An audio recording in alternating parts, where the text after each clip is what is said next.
ñi nga xam ne reconnaître nañ leen encore une fois comme étant des entreprises de presse pour ñu mën a dem def leneen. Maintenant en termes d'impulsion de l'écosystème parce que loolu li nga xam ne moo toujours nekk suñu leitmotiv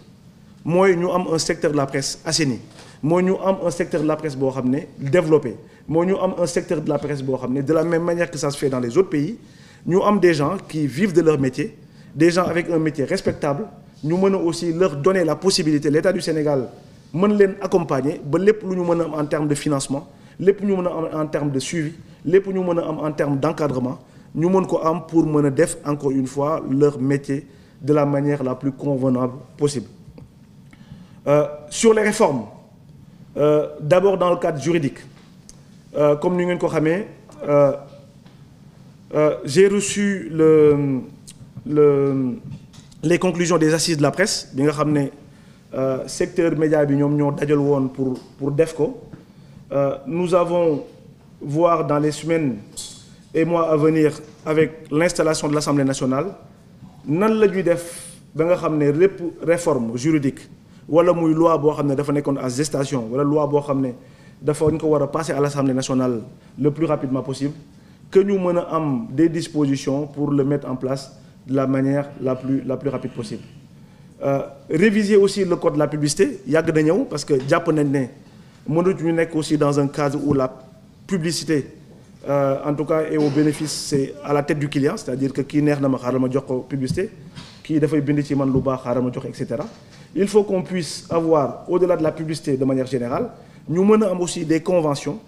ñoo am un cadre qui va permettre à ce que ku ci nekk en fonction moo xam le nombre de tirages la moo xam en tout cas critères yi nga xam ne moom la État du Sénégal di jël ñoo xam bépp Sénégalais boo am entreprise de presse reconnue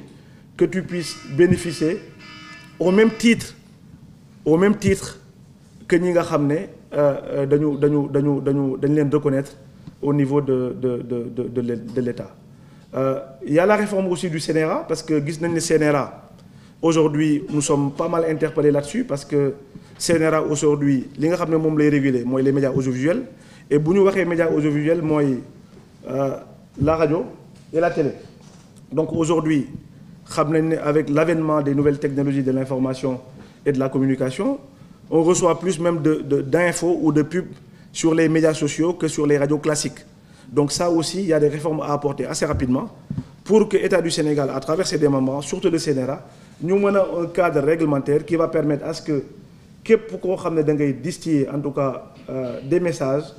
que moo xam support bu mu mënti doon que la loi puisse être en tout cas ñu mën a am loi boo xam ne dina mën a couvrir en tout cas toutes ces activités. Il y a le renforcement aussi de la sécurité des journalistes à travers la loi sur l'accès à l'information. ñëw naa ci la dernière fois quand nous avons fait notre dernière sortie pour dire que c'est une loi boo xam ne bu assemblée nationale bi tegee dinañu bokk ci loi yi nga xam ne moom la ñuy njëkk a yóbbu assemblée nationale pour ñu mën ko voter assez rapidement parce que c'est une demande aussi qui est revenue dans la plupart des échanges avec les journalistes. Maintenant sur les leviers de financement maa ngi koy wax sànq la réorganisation des conventions parce que c'est l'exemple typique que j'ai donné tout à l'heure il faut que ñu mën a am un cadre boo xam ne convention yi képp koo xam ne état reconnaître la wala muy financement nga mën a am une possibilité à ce que l'État du Sénégal puisse donner ses marchés en tout cas de manière équitable à toute entreprise reconnue par ses services. Li nga xam ne mooy la création du fonds de développement de la production audiovisuelle quand j'ai fait ma sortie également du 16 août ñëw naa si ñëwaat yi j'avais même dit que commencé woon nañ def ay jéego yu rëy par rapport ak li nga xam ne mooy l'évolution de la redevance parce que jàpp nañ ne am na ñu nekkoon ci secteur bi ñu bari ñoo xam ne ils étaient là ils profitaient en tout cas de l'espace médiatique du Sénégal sur la publicité et cetera et que am na redevance yoo xam ne yoreel nañ ko État du Sénégal te doon ñu koon fay am na ay jéego yu bari yoo xam ne def nañ ko ci qui nous a permis aujourd'hui de créer ce fonds-là et fonds bi encore une fois comme ni ma ko waxee la dernière fois dara taxu ko jóg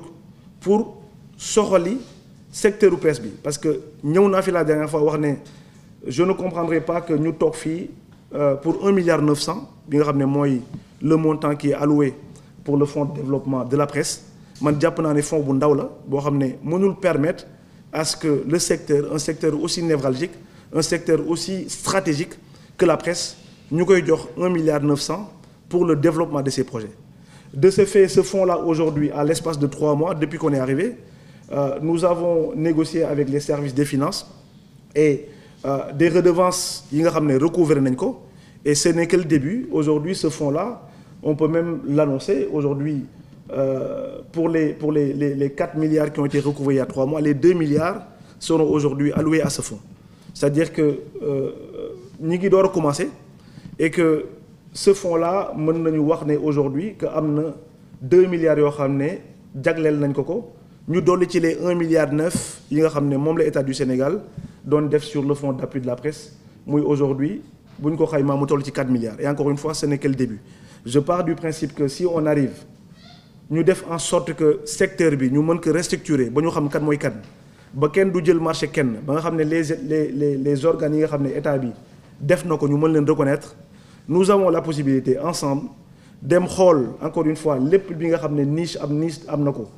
ci le secteur des médias qu'on puisse recouvrer énormément de milliards qui va permettre de régler les problèmes de financement, les conventions, la publicité, etc. Et surtout encore une fois cette problématique de précarité bi nga xam ne journalistes yi ñu ngi koy jànkonteel surtout les jeunes reporters. Parce que bu ñu wootee fajar encore une fois je ne veux même pas rentrer dans ces détails-là mais je pars du principe que à chaque fois on a fait appel à vous, c'est des gens qui sont là, qui accompagnent l'État du Sénégal et les services de l'État, même dans le privé.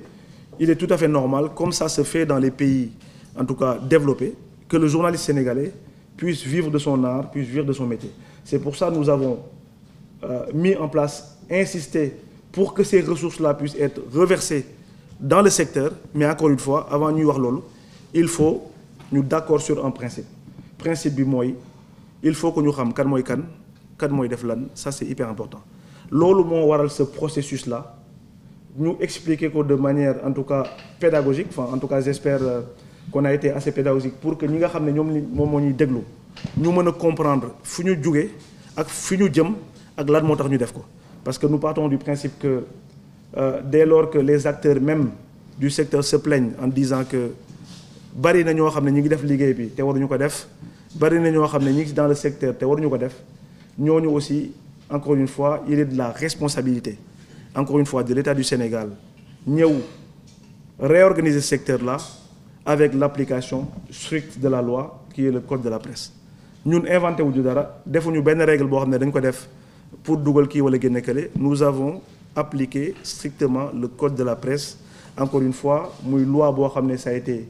mis en vigueur depuis 2017. Nous avons ci pouvoir. Donc mbokk yi loolu laa amoon pour waxtaan ak yéen di leen remercier vraiment effectivement il y a le directeur me rappelle que pour la liste provisoire des médias yi nga xam ne listé naa ko fi aujourd'hui accessible nañ ci plateforme bi à travers cette QR code. Vous avez aussi les services du ministère aujourd'hui en date du on est quel jour aujourd'hui en date du 3 décembre 2024 la liste provisoire bi nga xamné État du Sénégal à travers le ministère en charge de la communication def nako. Et encore une fois je répète que ñi nga xamné enregistré wuñu té gisuñu sen bop nañu rapproché wu nu mu gëna gawé auprès des services du ministre pour que d'ici vendredi su fekkee am na ay complément d'information ou de documents yoo xam ne war nañ ko joxe ñu mën ko joxe le plus rapidement possible et passer ce délai nous allons appliquer dans sa stricte rigueur la loi. Donc merci beaucoup di leen sant di leen gërëm su fekkee am na ay questions wala de développement en français le directeur de la communication et les directeurs de cabinet sont là. Moi je suis de même impératif conseil des ministres, donc je ne pourrai pas rester. Mais toutes les questions, en tout cas, comme demande,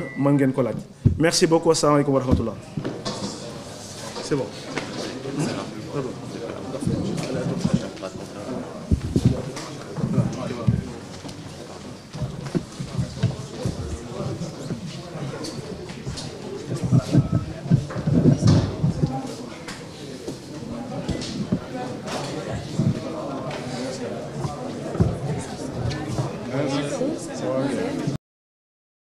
De restructuration des médias et qui devrait